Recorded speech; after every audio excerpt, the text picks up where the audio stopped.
Opposition को तो budget पर एतराज़ात हैं, मगर खुद हुकूमती अराकीन भी बजट से मुतमईन नहीं। आज हुकूमती सफ़ों से बजट पर तनकीद हुई, गरीब आवाम को रिलीफ देने का मुतालबा हुआ। साबिक वज़ीर ख़जाना असद उमर ने आज अपनी ही हुकूमत के बजट पर कुछ एतराज़ात उठाए और अपनी तजावीज़ पेश कर दी। असद उमर ने कौमी असम्बली में बजट पर बहस करते हुए कहा कि चीनी, तेल और घी पर टैक्स की तजवीज़ वापस ली जाए, छोटी गाड़ियों पर भी FED की तजवीज़ पर गौर किया जाए।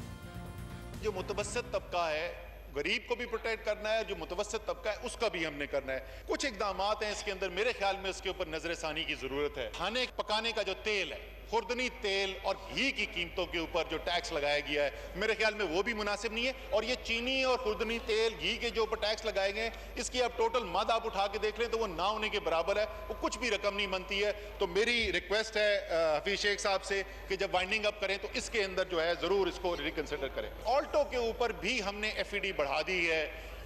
जैसे मैंने कहा कि इस वक्त जो सूरत हाल है उसमें मुतवस्सित तबका भी है, वो भी एक मुश्किल से गुजर रहा है। मेरे ख्याल में इस कदम को भी दोबारा इसकी नजरसानी करने की ज़रूरत है। उन्होंने मज़ीद वज़ीर आज़म को भी याद दिलाया कि वज़ीर आज़म तो ख़ुद गरीब तबके के हवाले से बात करते हैं और ख़ास तौर से जो चीनी का मामला है उस पर भी असद उमर ने बड़ा तफसील से बात की। जो चीनी है वो चाहे नून लीग की हुकूमत हो, पीपल्स पार्टी हो या तहरीक इंसाफ की, जो शुगर मिल के मालिकान हैं उनका फ़ायदा ही होता है। असद उमर ने इस पर भी बात की। ज़रा जिन मामलात को उन्होंने हाईलाइट किया उस पर तफसील से बात करेंगे एक ब्रेक के बाद।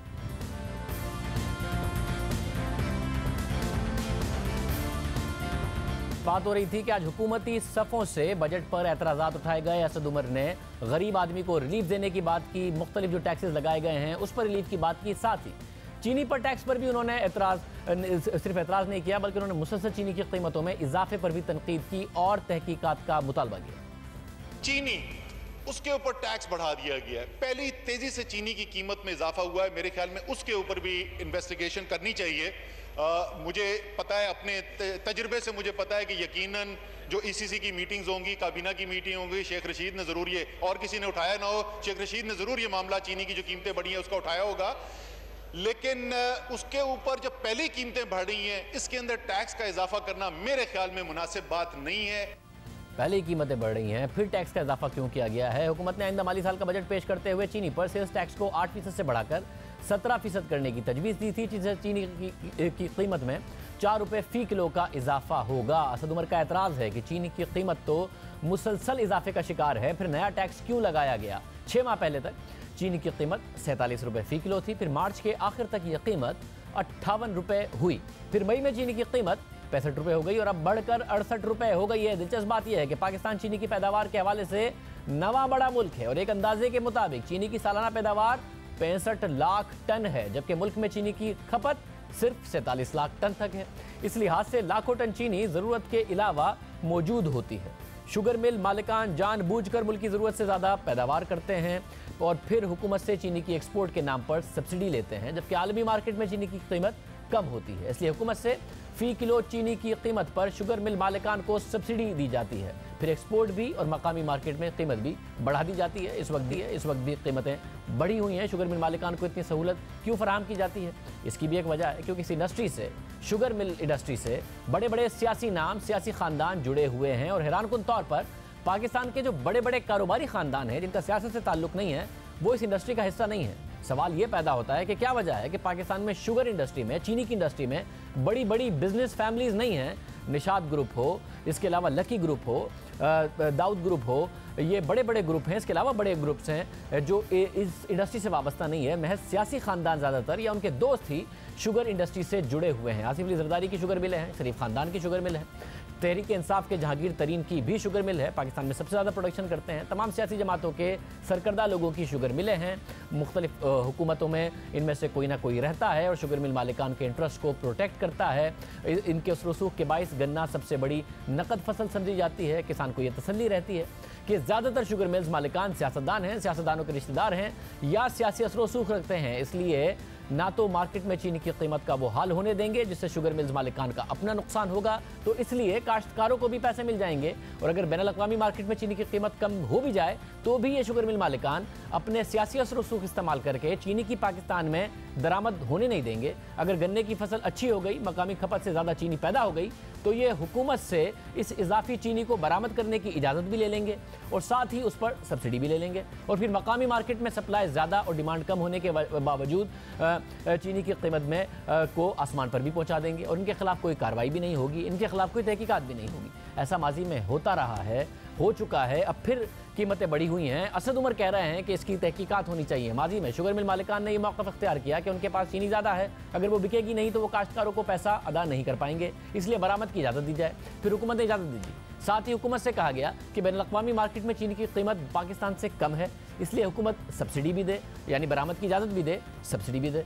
अरबों रुपए की सब्सिडी भी दे दी गई। फिर हुकूमत ने बरामद की इजाज़त दी तो मकामी मार्केट में चीनी की कीमत बढ़ा दी गई। ये फ़ायदा भी शुगर मिल मालिकान को हुआ।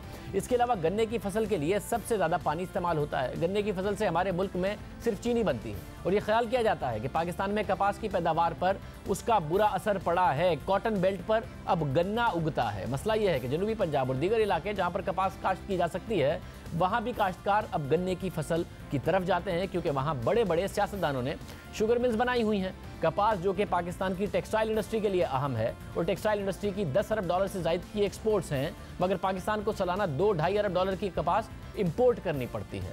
पाकिस्तान जो कभी खाम कपास बरामद करने वाला तीसरा बड़ा मुल्क हुआ करता था, अब वो कपास दरामद करता है। गन्ना ज़्यादा बनता है क्योंकि गन्ना ज़्यादा उगता है, फिर चीनी ज़्यादा बनती है और फिर वही होता है जो साइकिल हमने आपको बताया है। सियासी असर की वजह से हुकूमत बार बार इन्हें मराद देती है, हर हुकूमत देती है। तहरीक इंसाफ भी इस वक्त तहकीकात करेगी, ये देखना होगा। इनकी तरफ से भी कोई ऐसी कार्रवाई नहीं की जा रही है, क्योंकि बड़े बड़े लोगों की शुगर मिले हैं। 2017 में उस वक्त के वज़ीर ख़ज़ाना इसहाक़ डार के सामने भी हम ये बात रख चुके हैं, फिर बार बार इंटरव्यूज़ में रख चुके हैं कि अगर आपने पाकिस्तान की बरामदात बढ़ानी है तो कपास को ज़्यादा उसकी पैदावार होनी चाहिए, ताकि वैल्यू एडिशन पे भी फिर लोग इन्वेस्टमेंट करें, बजाय इसके कि कॉटन को हम इंपोर्ट कर रहे हों, उस बेल्ट पर गन्ना लग जाता है। इस हवाले से कुछ करें, देखें क्या कहते हैं। जब मैं एक और नंबर आपका देख रहा था और इकोनॉमिक सर्वे से मैं आपको बता रहा हूँ, अब इसमें अगर आप देखें तो आपकी जो एग्रीकल्चर प्रोडक्शन है उसमें जो मेजर ग्रोथ एरियाज हैं, sugar cane double digit growth है, मुसलसल ग्रो कर रहा है शुगर केन की प्रोडक्शन। और जब आप चीनी का आउटपुट देखें, इंडस्ट्रियल साइड पे जाऊं, ये तो एग्रीकल्चर हो गया। चीनी का आउटपुट 30%, 29.3% का इजाफा है, जबकि जो कॉटन यार्न है जो हमने एक्सपोर्ट करना होता है उसमें सिर्फ 0.78% का इजाफा है। क्यों? क्योंकि हुकूमत इंसेंटिवाइज कर रही है, गन्ना पैदा करो फिर चीनी पैदा करो, एक्सपोर्ट का भी उनको मिल जाता है। तो कॉटन की तरफ आप लेके जाएंगे, फिर यॉन की तरफ आप लेके जाएंगे, और फिर यॉन ना एक्सपोर्ट करें, वैल्यू एडेड करें, गारमेंट्स बनाएं बांग्लादेश की तरफ, उस पर भी आप ही लेके जाएंगे ना, इंसेंटिवाइज तो आप करेंगे। शाहजेब साहब आपने बिल्कुल सोल्यूशन, यू हैव हिट, क्या कहते हैं, hit on the head nail को।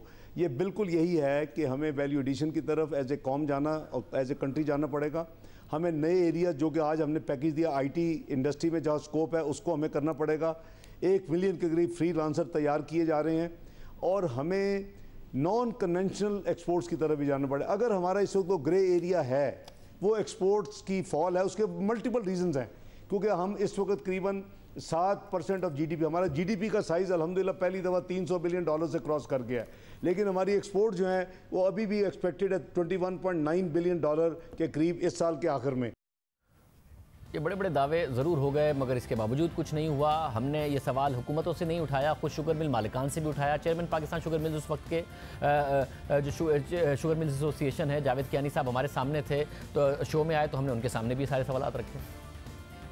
आपकी एक्सपोर्ट का फायदा क्या है? आप एक्सपोर्ट करते हैं $150-200 मिलियन की, उसकी वजह से इंपैक्ट ये आता है कि जो कपास जहां उगनी चाहिए वहां पर काश्तकार आसानी की वजह से, सियासतदान इन्वॉल्व है, मिनिमम सपोर्ट प्राइस मिलती है, वो गन्ना उगाता है। रहीम यार खान में तो सिरे से शुगर वाइप आउट हो गई है।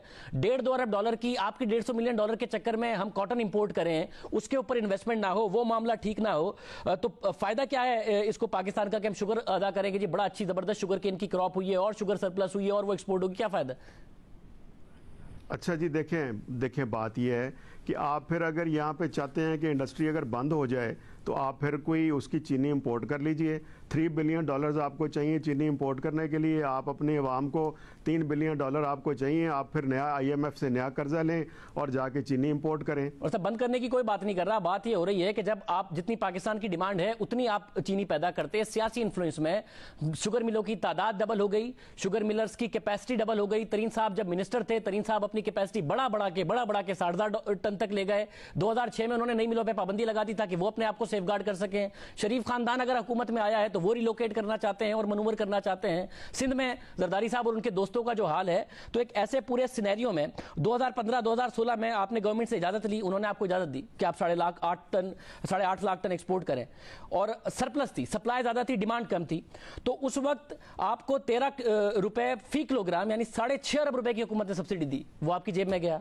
और आपने जो डोमेस्टिक प्राइस थी उसके बावजूद वो 50 रुपए से 65 रुपए कर दी। यानी पहले हुकूमत से कहा कि बहुत ज्यादा चीनी हो गई, एक्सपोर्ट करने दें, हुकूमत ने एक्सपोर्ट करने दी, इंटरनेशनल मार्केट में प्राइसेस कम थी, आपको सब्सिडी भी दी और आपने फिर सप्लाई कम करके और डिमांड बढ़ा के डोमेस्टिक मार्केट में भी ज्यादा कर दी। ये तो करते हैं सर। देखें बात यह है कि ये सारी बातें जो है ना, ये मिसपरसेप्शन है। ये आप इसको प्लीज़ अप्रिशिएट करने की कोशिश करें कि जितनी भी अदायगी होती है, रिबेट हमने ली, हमें तो गन्ने की कीमत हमारी पूरी नहीं हो रही थी, तो हमने तो गवर्नमेंट से जो रिबेट ली, हमने तो गन्ने वालों की अदायगी की। गन्ने वालों की अदायगी की तो फसल यहाँ पे बम्पर हुई, जिस फसल बम्पर की वजह से हम we are obliged to crush the entire sugar crop. तो अब हमने जो सरप्लस बना है उसको हमने एक्सपोर्ट भी करना है। वो अगर एक्सपोर्ट नहीं करेंगे तो ग्रोअर की पेमेंट नहीं हो सकती। मतलब किसी इंडस्ट्री को क्यों आपने सरप्लस क्रिएट करना है? गन्ना इतना पानी पी जाता है, दूसरी फसलों को उससे नुकसान होता है, इकोनॉमीज ऑफ स्केल होती हैं। जितनी पाकिस्तान की डिमांड थी उस हिसाब से आप एक्सपेंड करते, क्योंकि वो सियासतदान जो इन्फ्लुएंस में थे उन्होंने इतनी सारी एक्सपेंशन करा दी है। जहांगीर खान तरीन साहब ने इतनी एक्सपेंशन की है जब वो मुशर्रफ साहब की काबीना में मौजूद थे। जरदारी साहब ने, उनके दोस्तों ने सिंध में इतनी ज्यादा एक्सपेंशन की है। शरीफ खानदान की तरफ से वो रिलोकेशन और एक्सपेंशन के इतने सारे मामलात हैं। इकोनॉमीज ऑफ स्केल आपको देखनी चाहिए थी ना, कि आप इंपोर्ट करने की मैं नहीं बात कर रहा, जब सियासी इन्फ्लुएंस था तो एक्सपेंशन इतनी क्यों की है? मुल्क का मफाद भी देखते साथ में, अपने फायदे के साथ साथ। अंडर कल्टीवेशन बड़ा है, जिम्मेदार तो उसी क्रॉप में ही जाएंगे ना जो रेम्यूनरेटिव क्रॉप है, जिसमें उनको पैसे ज़्यादा मिल रहे हैं, उसी को ही वो जिम्मेदार फसल लगाएंगे ना जी। अगर आप अगर कॉटन में या उसको राइस में या अगर वीट में या जिसमें ज़्यादा बेहतर मिलेंगे, जिम्मेदार तो उसमें फसल में जाएगा। मतलब जमींदार इसलिए जाएगा ना, जमींदार को नजर आ रहा है कि उसको आसानी है और ये सारा का सारा मामला है। जमींदार दूसरी फसल में क्यों जाएगा? 6% आपकी इतनी सारी नुकसान पहुंचा के दूसरी इंडस्ट्री को आपका कंट्रीब्यूशन है। इसके अलावा आपकी वैल्यू एडिशन क्या है? गन्ने से आप चीनी बनाते हैं, इसके अलावा कोई काम दूसरा हो नहीं सकता। टेक्सटाइल में अगर कॉटन उगेगी, मुल्क को फायदा होगा, एक पूरी सप्लाई चेन है, वैल्यू एडिशन होती है। आपकी इंडस्ट्री को बंद करने की बात नहीं हो रही है, मगर आपकी इंडस्ट्री को चलाने के लिए दूसरी इंडस्ट्री को बंद ना करने की बात हो रही है। सियासी इन्फ्लुएंस की वजह से ये हुआ है पाकिस्तान में। नहीं तो आप फिर इसको मुल्क में बंद करवा देना जी इंडस्ट्री को। आप फिर बंद करवा दें इसको, इंडस्ट्री को। आप यहाँ पे कह दें कि जी शुगर मिलें हम बंद कर देते हैं यहाँ पे, और आप जो हैं गन्ने वालों को जो जिम्मेदार हैं उनको कोई और फसल दे दें जो ज़्यादा रेम्यूनरेटिव है, और चीनी बाहर से इम्पोर्ट कर लें फिर आप। मगर हुआ कुछ भी नहीं। पीपल्स पार्टी की हुकूमत हो, नून लीग की हुकूमत हो या आप तहरीक इंसाफ की हुकूमत हो, शुगर मिल मालिकान वही साइकिल रिपीट करते हैं। अब एक दफ़ा फिर हो रहा है, और ख़ुद हुकूमत के इस वक्त जो अहम रुकन हैं असद उमर, अब वो ये कह रहे हैं कि भाई इसकी तहकीकात करें, ये कीमतें कैसे बढ़ रही हैं। माजी में तो कुछ हुआ नहीं शुगर मिल मालिकान के ख़िलाफ़, या कोई ऐसी तहकीकात का कोई मंतकी अंजाम नहीं हुआ, अब कैसे होगा? असद उमर ने तो डिमांड कर दी है। हमारे साथ कमोडिटीज़ एक्सपर्ट शमसुल इस्लाम खान साहब मौजूद हैं। खान साहब बहुत शुक्रिया। मेरे मुख्तलिफ कमोडिटीज़ हैं, उनकी कीमतें बढ़ती भी हैं, घटती भी हैं। ये चीनी के मामले को देखा जाए सियासी तनाजुर में कि शरीफों की, तरीनों की, जरदारियों की, सबकी मिले हैं, तो इसलिए कुछ होता नहीं है। अपनी मर्जी से कोल्यूड भी करते हैं, स्पेकुलेट भी करते हैं, एक्सपोर्ट भी करा लेते हैं, प्राइसेस भी बढ़ा देते हैं, या मामला जेन्युइन है इस वक्त इसकी प्राइस मूवमेंट? देखिए, हुकूमत को इसका मैकेनिज्म को सही करना चाहिए। ये शुगर जो कमोडिटी है ये एक आम आदमी की कमोडिटी नहीं है, बल्कि एक पॉलिटिकल कमोडिटी है। और इसका अगर देखें बैक हिस्ट्री में जाते हैं तो 60s से ये एक पॉलिटिकल क्रॉप बनी हुई है। और इसके अंदर आप देखेंगे कि चंद वो गवर्नमेंट को चाहे किसी भी उस पर आती है, उसका कोई ना कोई स्टेक होल्डर इसके अंदर होता है, और वो अपनी इंडस्ट्री को प्रोटेक्ट करता है। और उसकी वजह से ही जैसे आप देखेंगे जी, आपको रिसेंटली ये हुआ था कि जी एक्सपोर्ट की बहुत बड़ी क्वान्टिटी अलाउ की गई है, जबकि इस प्रोडक्शन सीजन के अंदर एक भी दाना एक्सपोर्ट नहीं हुआ, क्योंकि चीनी, हमारी पाकिस्तान की चीनी जो है उसको जो मार्केट में जो सट्टा खेलते हैं, जो सट्टा जो है उनकी ईमा पे ही होता है, जो शुगर मिल्स वाले होते हैं उनके ब्रोकर्स मिले होते हैं, और फिर उसके बाद वो सट्टा चलता है। तो उस मार्केट को डेली की बेसिस के ऊपर, बल्कि दिन में कई दफ़ा प्राइसेस को ऊपर नीचे लाया जाता है।